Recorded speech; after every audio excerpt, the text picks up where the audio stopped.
Assalamualaikum warahmatullahi wabarakatuh. Selamat pagi anak-anak. Bagaimana kabarnya hari ini? Alhamdulillah sehat semuanya ya.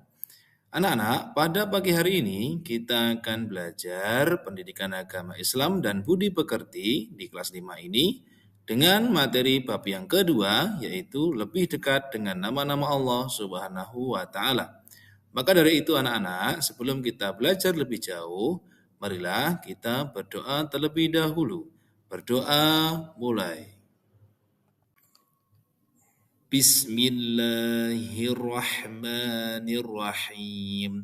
Raditu billahi rabba wa bil islami dina wa bi muhammadin nabiyyan wa rasula. Rabbi zidni ilma warzuqni fahma. Amin.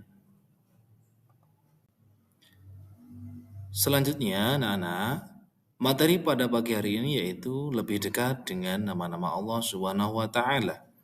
Dengan tujuan pembelajaran yaitu peserta didik mampu meyakini Asmaul Husna, Al-Qawiyyu, Al-Qayyum, Al-Muhyi, Al-Mumit, dan Al-Ba'is. Yang kedua, peserta didik mampu menjelaskan makna Asmaul Husna, Al-Qawiyyu, Al-Qayyum, Al-Muhyi, Al-Mumit, dan Al-Ba'is. Yang ketiga, peserta didik mampu menyimpulkan perilaku terpuji yang sesuai dengan Asmaul Husna, Al-Qawiyyu, Al-Qayyum, Al-Muhyi, Al-Mumit, dan Al-Ba'is. Maka dari itu anak-anak, semuanya nanti diharapkan dapat menguasai tujuan pembelajaran tersebut. Nah anak-anak, coba perhatikan pada materi mengenal Allah Subhanahu wa Ta'ala melalui Asmaul Husna ini, kita akan mempelajari beberapa Asmaul Husna. Di antaranya yang pertama yaitu Al-Qawiyyu, yang kedua Al-Qayyum, yang ketiga Al-Muhyi, yang keempat Al-Mumit, dan yang kelima adalah Al-Ba'is. Sebelum kita masuk pada kelima Asmaul Husna ini, apakah anak-anak sudah mengetahui apa itu arti dari Asmaul Husna? Nah, anak-anak, kita akan membahas yaitu pengertian Asmaul Husna. Apa itu Asmaul Husna, anak-anak? Asmaul Husna adalah istilah dalam Islam yang berarti nama-nama terindah atau nama-nama yang paling baik dari Allah Subhanahu wa Ta'ala.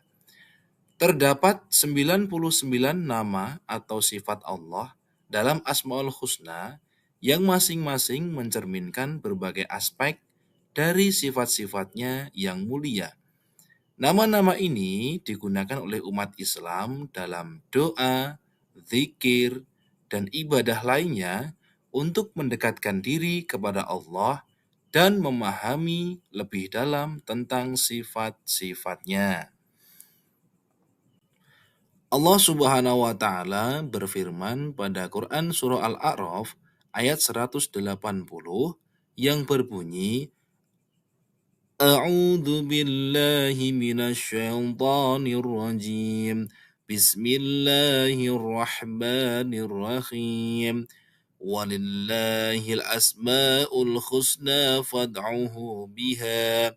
وَذَرُوا الَّذِينَ يُلْحِدُونَ فِي أَسْمَائِهِ سَيُجْزَوْنَ مَا كَانُوا يَعْمَلُونَ. Artinya, dan milik Allah nama-nama yang baik, maka berdoalah kepadanya dengan menyebut nama-nama itu dan tinggalkanlah orang-orang yang menyimpang dari kebenaran dalam nama-namanya. Mereka akan mendapat balasan terhadap apa yang telah mereka kerjakan. Pada pembelajaran Asmaul Husna di kelas 5 ini anak-anak, yang pertama kita akan mempelajari tentang Al-Qawiyyu. Siapa yang sudah mengetahui makna dari Al-Qawiyyu? Ya, Al-Qawiyyu Artinya, Allah Subhanahu wa Ta'ala yang Maha Kuat. Tidak satu makhluk pun yang mampu mengalahkannya. Dialah Allah Al-Qawiyyu yang memiliki kekuatan di atas segalanya. Asmaul Husna yang kedua adalah Al-Qayyum. Anak-anak, Al-Qayyum artinya Allah Subhanahu wa Ta'ala yang maha berdiri sendiri dan tidak membutuhkan bantuan makhluknya.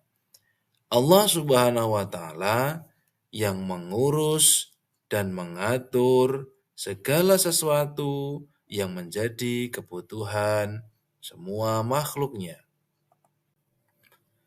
Yang ketiga adalah Asmaul Husna Al-Muhyi. Anak-anak, coba perhatikan. Al-Muhyi artinya Allah Subhanahu wa Ta'ala yang maha menghidupkan. Dialah Allah Subhanahu wa Ta'ala yang memberi kehidupan kepada seluruh makhluknya. Yang keempat adalah Asmaul Husna Al-Mumit. Al-Mumit artinya Allah Subhanahu wa Ta'ala yang maha mematikan.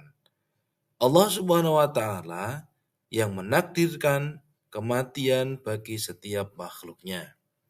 Dan yang terakhir anak-anak, Asmaul Husna Al-Ba'iz memiliki arti Allah Subhanahu wa Ta'ala yang maha membangkitkan. Allah Subhanahu wa Ta'ala yang akan membangkitkan semua manusia dari alam kubur. Allah Subhanahu wa Ta'ala akan menghidupkan kembali makhluk-makhluknya yang telah mati.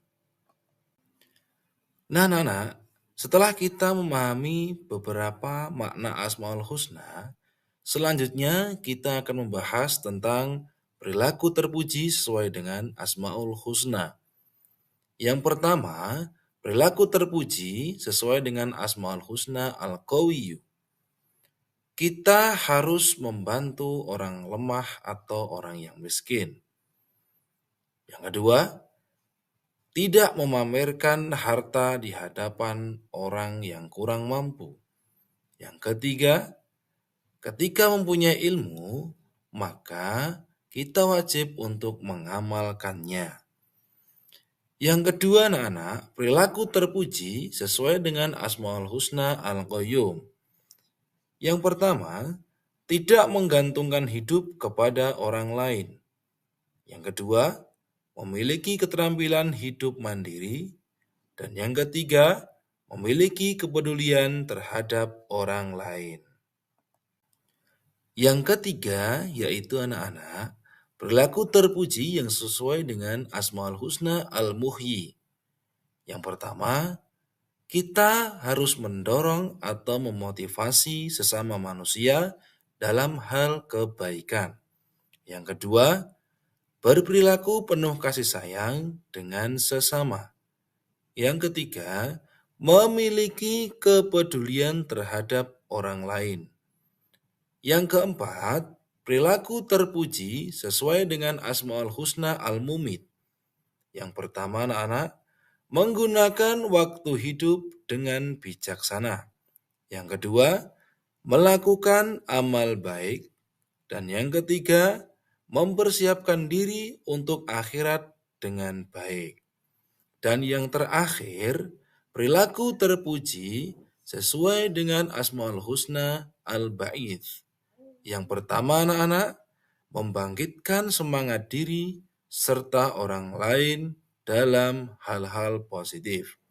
Yang kedua, menghargai kesempatan untuk memperbaiki diri. Dan yang terakhir, menanamkan sikap percaya diri. Alhamdulillah anak-anak, materi pada pagi hari ini sudah selesai.